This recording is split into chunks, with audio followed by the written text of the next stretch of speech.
सीधे Gaza border आपको एक बार फिर लिए चलते हैं। विपिन, आपसे बस चंद किलोमीटर की दूर पर इस वक्त अस्पतालों को जिस तरह से गाजा के अंदर बड़े पैमाने पर निशाना बनाया जा रहा है, यह कितना चैलेंजिंग ऑपरेशन है आईडीएफ के लिए, क्योंकि जो तस्वीरें सामने आ रही हैं इन अस्पतालों से वो भी बहुत भयावह भयानक हैं।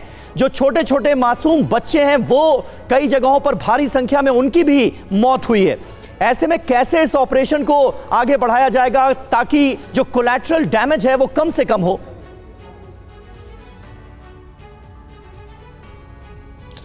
देखिए समीर, दो बातें हैं इसमें। देखिए, सबसे पहली बात कि अस्पतालों पर जो हमले हो रहे हैं, यूनाइटेड नेशन से लेकर तमाम जगहों पर ऐसे बहुत सारे ऑर्गेनाइजेशन हैं जो इन हमलों की भर्त्सना कर रहे हैं, और होनी भी चाहिए क्योंकि मानवीय जीवन की क्षति नहीं होनी चाहिए। लेकिन इजराइल की दलील में भी दम नजर आता है। इजराइल की दलील यह है कि हमने जितने अस्पतालों पर बम गिराए और वहां ऑपरेशन करते हुए जब हम पहुंचे तो हमने ये पाया कि अस्पतालों के नीचे एक बड़े कमांड सेंटर्स बनाए गए थे, हथियारों का, गोला बारूद का गोदाम रखा गया था, ट्रेनिंग सेंटर्स थे और लड़ाकों को छिपाकर बैठाया गया था। वहां से वो हमले हम पर कर रहे थे। हम मजबूर हैं क्योंकि हमको गाजा पट्टी की जमीन को खाली कराना है, और ये वो कमांड सेंटर्स हैं जिनको नष्ट किए बिना हम गाजा सिटी पर कंट्रोल नहीं हासिल कर सकते हैं।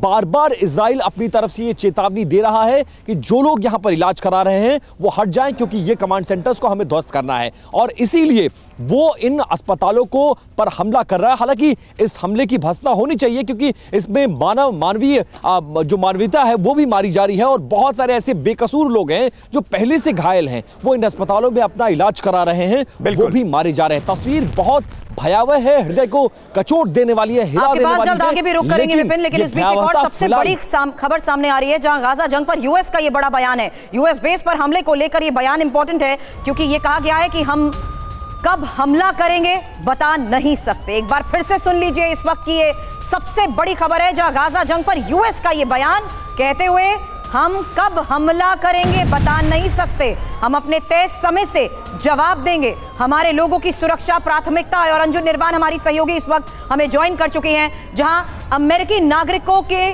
प्राथमिकता को देखते हुए अंजू इस बयान का मतलब क्या निकाला जाए?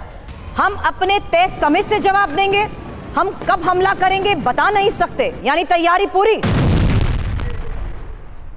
अमेरिका जो है वो पूरी तरीके से तैयार है, लेकिन उसका इस बात का भी कंसर्न है कि जो उसके अपने नागरिक हैं वो भी वहां से टाइमली इवैक्यूएट हुए हैं, और इसी को लेकर वो अपना कंसर्न भी दिखा रहे हैं। और अमेरिका की एक खास बात यह है कि वो अपने एक एक नागरिक की जान की वैल्यू को समझता है, और उसी को देखते हुए ये चीज कही गई है।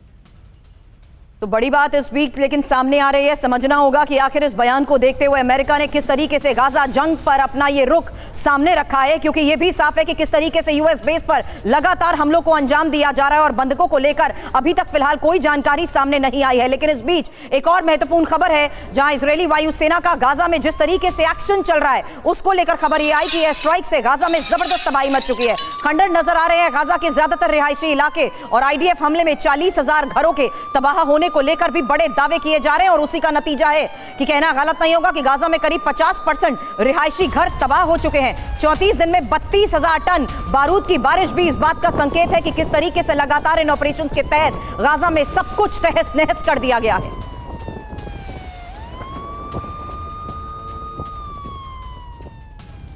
और इस बीच अगली बड़ी खबर आपके सामने, जहां तुर्की की धमकी से मिडिल ईस्ट में तनाव बढ़ रहा है। न्यूक्लियर धमकियों से नहीं डरेंगे, एर्दोआन ने साफ कर दिया। न्यूक्लियर धमकी धैर्य की परीक्षा, गाजा में नरसंहार रोकना होगा, ये भी एर्दोआन की तरफ से कहा गया। इजराइल पर दबाव बनाकर युद्ध विराम कराए अमेरिका, यानी अमेरिका एक बार फिर से यहां पर उससे अपील की गई है कि वो सीज फायर कराए, क्योंकि ये इस वक्त नीड ऑफ द आवर है। और इसको लेकर एर्दोआन का ये बड़ा बयान।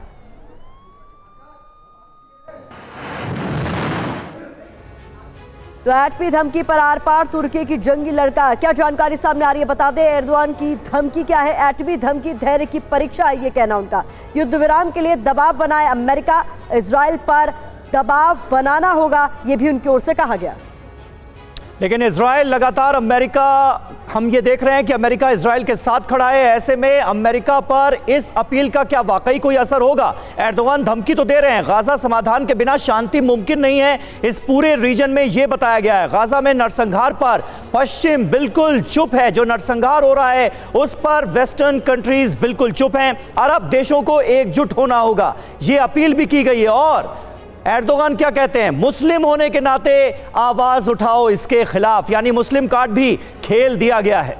लेकिन समझना यह भी जरूरी है कि आखिर तुर्की का मकसद क्या है, क्योंकि मुस्लिमों का खलीफा बनने की चाहत को लेकर ये मायने समझे जा सकते हैं और मुस्लिम वर्ल्ड में दबदबा बढ़ाने की ये कोशिश कही जा सकती है। हालांकि जिहादियों के मददगार की छवि और गाजा पर मुस्लिमों की लामबंदी, ये इस हालात को देखते हुए महत्वपूर्ण हो जाते हैं। इस्लामिक भावनाओं का फायदा उठाने की भी क्या कोशिश की जा रही है?